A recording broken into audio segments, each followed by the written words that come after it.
Assalamualaikum warahmatullahi wabarakatuh. Waalaikumsalam warahmatullahi wabarakatuh.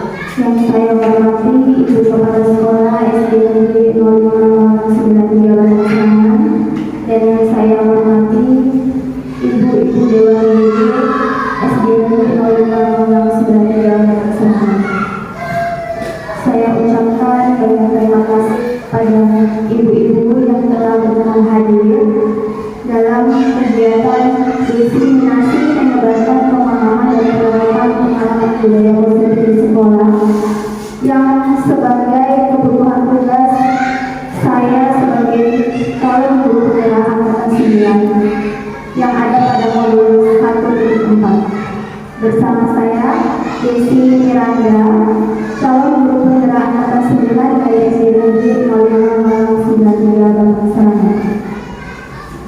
Sebelum memulai kegiatan ini, ada baiknya kita ucapkan basmalah.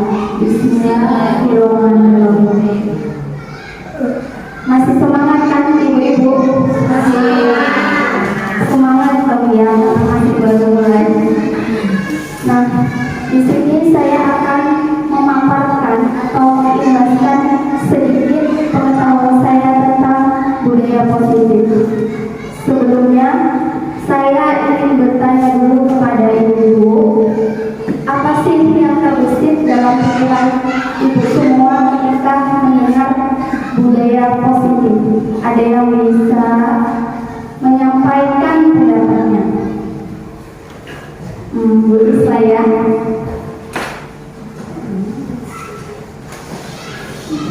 Terima kasih atas kesempatannya. Budaya positif itu adalah suatu penerapan di mana disiplin positif yang kita terapkan, karena banyak yang sebenarnya sudah kita terapkan dalam hidup sehari-hari, mungkin istilahnya aja yang berbeda ya Bu Desi ya. Sekarang dikenal dengan budaya positif, mungkin sudah kita terapkan dalam kelas tapi nggak tahu ya itu gimana apanya. Mungkin hanya itu saja. Terima kasih kepada Ibu Desi yang telah menyampaikan pendapatnya. Lanjut Bu Irma, lanjut saja. Nah, budaya positif merupakan nilai-nilai keyakinan di sekolah yang berpihak pada murid agar murid dapat berkembang menjadi pribadi yang kritis, penuh hormat, dan bertanggung jawab. Berkaitan dengan budaya positif, di sini ada inti konsep inti budaya positif, yaitu ini adalah konsep inti budaya positif. Ada 8 ya ibu-ibu. Ada perubahan paradigma belajar, disiplin positif, nilai-nilai kebajikan, kebutuhan dasar manusia, motivasi perilaku manusia, posisi kontrol dulu, keyakinan kelas, dan segitiga restitusi. Nah, ini akan saya paparkan satu persatu konsep inti budaya positif yang ada pada modul 1-4. Yang pertama adalah paradigma belajar, atau dengan kata lain pembelajaran dengan paradigma baru. Saya mau tahu dulu, ibu-ibu pernah nggak dengar istilah? Kalau saya bilang pasti sering dengar. Yang pertama, pembelajaran yang berpusat pada diri, dan yang kedua, pembelajaran yang berpusat pada murid. Pasti ibu sekalian sudah sering dengar ya. Nah, di sini manakah pembelajaran yang sudah ibu gunakan? Pembelajaran yang berpusat pada murid atau pembelajaran yang berpusat pada guru? Saya mau dengar suaranya ibu kelas 1 dulu.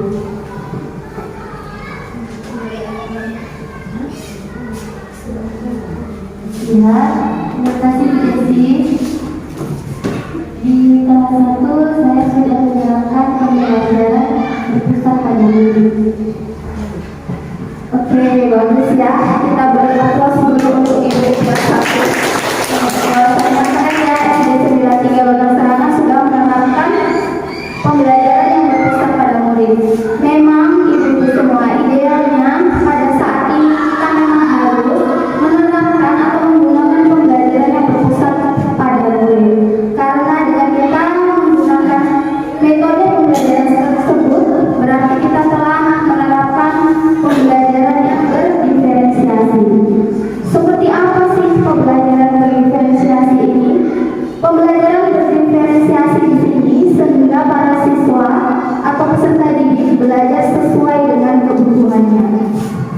Nah, pembelajaran berdiferensiasi ini ibu-ibu artinya pembelajaran yang seorang guru harus mengetahui apa kebutuhan peserta didiknya. Kalau kita hanya menggunakan metode ceramah dalam pembelajaran, hanya sebatas mentransfer pembelajaran, kita tidak akan tahu apa saja kebutuhan peserta didik kita. Nah, makanya untuk kita dapat mengakomodir kebutuhan peserta didik kita dapat menggunakan pembelajaran yang berdiferensiasi. Contoh singkatnya, dalam suatu pembelajaran, misalnya saya ambil mata pelajaran IPAS yang dimana pada materi mengenal organ tubuh manusia. Nah, kita dapat menggunakan metode studi center, misalnya demonstrasi atau eksperimen. Nah, di situ dalam metode tersebut ada langkah-langkah pembelajarannya. Misalnya, peserta didik kita bagi kelompok menjadi beberapa kelompok yang anggotanya berisikan 4 sampai 5 orang. Kemudian kita meminta anak-anak untuk berdiskusi untuk menuliskan atau menyebutkan apa saja nama organ tubuh yang ada pada tubuh manusia. Kemudian mereka juga menyebutkan nama serta fungsi-fungsinya. Setelah mereka selesai mendiskusikannya, mereka dapat mempresentasikannya ke depan. Nah, itulah salah satu contoh pembelajaran yang berdiferensiasi atau berpusat pada siswa. Nah, pembelajaran berdiferensiasi ini juga adalah salah satu pemikiran Bapak Ki Hajar Dewantara, yang dimana pendidikan itu adalah sifatnya menuntun siswa. Tujuannya apa? Kembali lagi untuk menciptakan profil pelajar Pancasila. Kemudian di sini ada 6 profil Pancasila. Yang pertama, beriman, bertakwa kepada Tuhan Yang Maha Esa dan berakhlak mulia. Nah, artinya di sini peserta didik kita diharuskan memiliki sikap keimanan dan ketakwaan yang dimana dapat membentuk peserta didik yang religius. Dia harus takut akan Tuhannya, harus takut akan Tuhan Yang Maha Esa. Kemudian menjadikan siswa yang berkebinekaan global.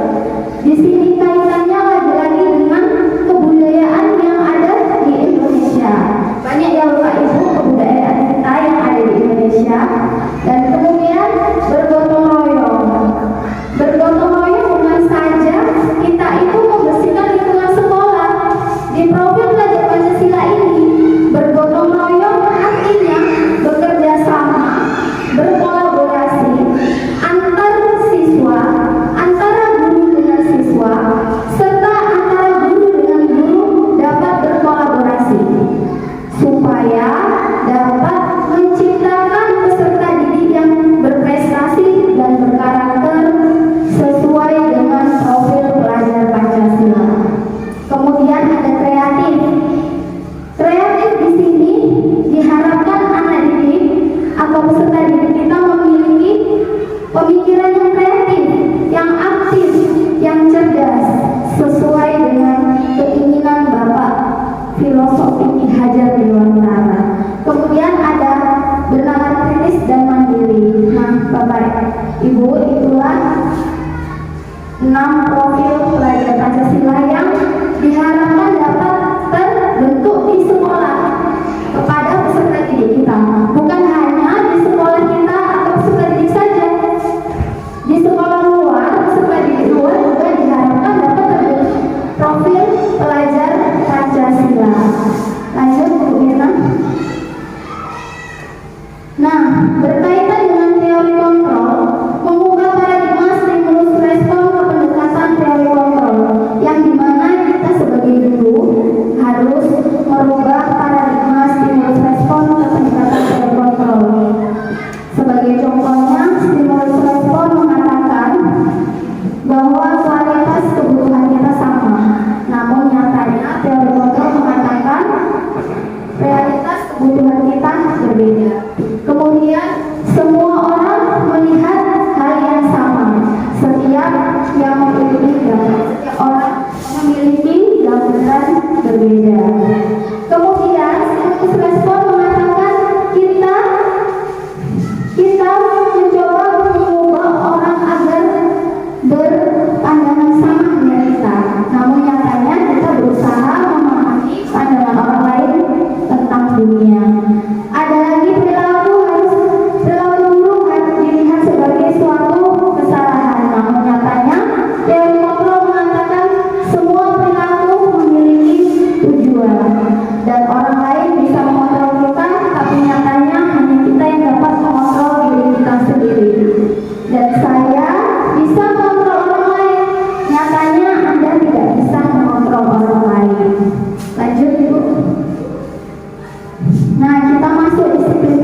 kalian pertanggungjawabkan.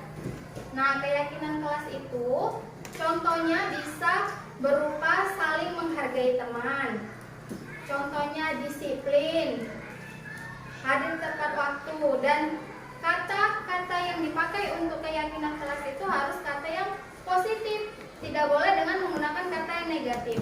Misalnya kalau kalian buat jangan buang sampah sembarangan, itu adalah kalimat negatif, karena kalimat negatif itu tidak menggunakan kata dilarang, jangan, atau tidak boleh.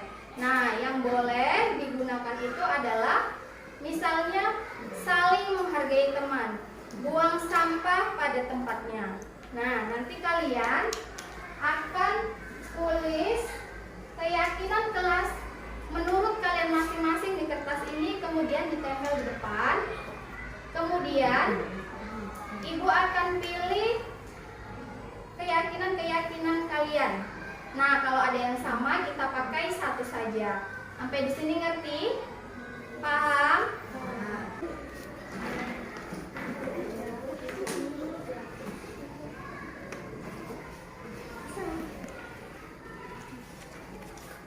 Ikuti Miss.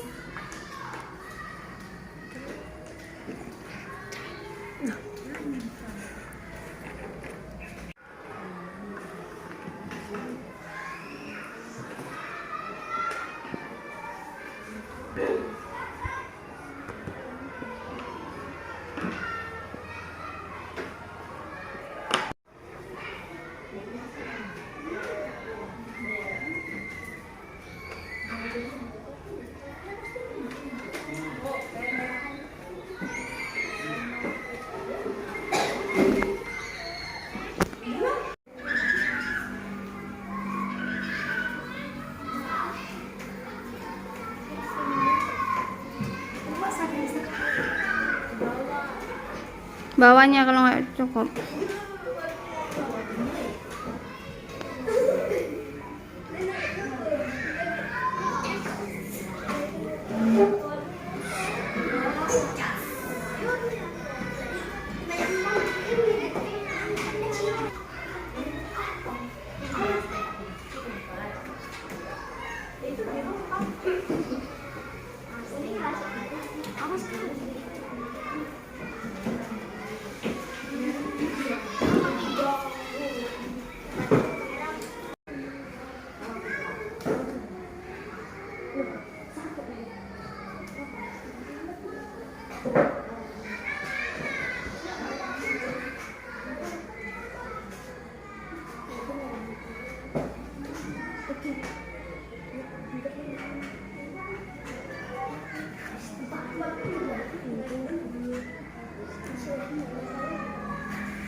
Nah, di sini kalau kita sudah mempunyai 8 ini yang ini Miss itu kan ya, yang sama-sama dicopot. Nah, yang ini kita pilih. Gitu. Apa keyakinan kelas kita? 8. Ada 8. Nah, keyakinan kelas yang kalian buat adalah disiplin, hidup rukun di dalam kelas, minta maaf jika ada kesalahan, menghargai teman, menjaga kebersihan, berbicara sopan, menghormati guru, dan datang tepat waktu. Nah, ini adalah 8 keyakinan kelas yang memang harus kalian yakini, yang harus kalian pertanggungjawabkan. Nah, untuk persetujuan keyakinan kelas ini, Ibu akan meminta tanda tangan kalian. Bahwasanya ini adalah kesepakatan kita bersama. Sini tanda tangannya.